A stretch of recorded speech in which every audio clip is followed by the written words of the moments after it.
আপোনাৰ বয়ফ্ৰেণ্ডে আপোনাৰ private photos viral কৰিম বুলি বা ছ'চিয়েল মিডিয়া যোগে প্ৰচাৰ কৰি দিম বুলি ধমকি দিয়ে নেকি? যদি এনেকুৱা ধৰণৰ ঘটনা কাৰোবাৰ লগত হৈ আছে তেতিয়াহ'লে এই কথাখিনি খুবেই গুৰুত্বপূৰ্ণ আৰু সকলোৱে আমাৰ ছোৱালীখিনি বা মহিলাখিনিয়ে জানি থোৱা খুবেই দৰকাৰ। এনেকুৱা ধৰণৰ ঘটনা আপোনাৰ লগত সংঘটিত হ'লে আপুনি ইমিডিয়েটলি থানাত যাব পাৰে। BNS ছেকশ্যন 77 তেওঁৰ 1 পৰা 3 বছৰলৈকে জেল হ'ব পাৰে। আৰু যদি সেই মানুহজনে আপোনাৰ প্ৰাইভেট ফটো ৰিপিটেডলি ভাইৰেল কৰে, অৰ্থাৎ প্ৰথমবাৰ কৰিলে আকৌ দ্বিতীয়বাৰলৈকে কৰিছে, তেতিয়াহ'লে সেই মানুহজনৰ 3 পৰা 7 বছৰলৈকে জেল হ'ব, লগতে ফাইনো হ'ব।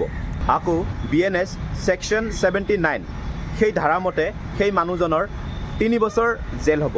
আৰু লগতে IT act violations of privacy section 66 ধাৰামতে সেই ব্যক্তিজনৰ পানিছমেণ্ট 3 ইয়াৰ্ছ আৰু 2 লাখ ফাইন হ'ব পাৰে। গতিকে এই ভিডিঅ'টোৰ যোগেদি আপোনালোকে এইখিনি মনত ৰাখিব যে যদি কোনোবা ল'ৰাই বা কোনোবা বয়ফ্ৰেণ্ড হওক, কোনোবা আন মানুহে হওক আপোনাৰ প্ৰাইভেট ফটো ক্লিক কৰিছে আৰু আপুনি নজনাকৈ তেওঁ ভাইৰেল কৰিব বিচাৰি আছে বা আপোনাক ধমকি দি আছে, তেতিয়াহ'লে আপুনি এইখিনি মনত ৰাখিব আৰু ইমিডিয়েটলি পুলিচৰ ওচৰত যাব।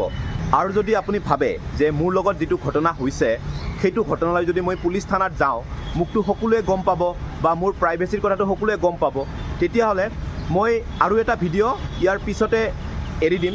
তাত আপোনালোকে আপোনালোকৰ আইডেণ্টিটি ৰিভিল নকৰাকৈ কমপ্লেইন ফাইল কৰিব পাৰিব। গতিকে নেক্সট ভিডিঅ'টো আপোনালোকে নাপাহৰিব চাবলৈ। ধন্যবাদ।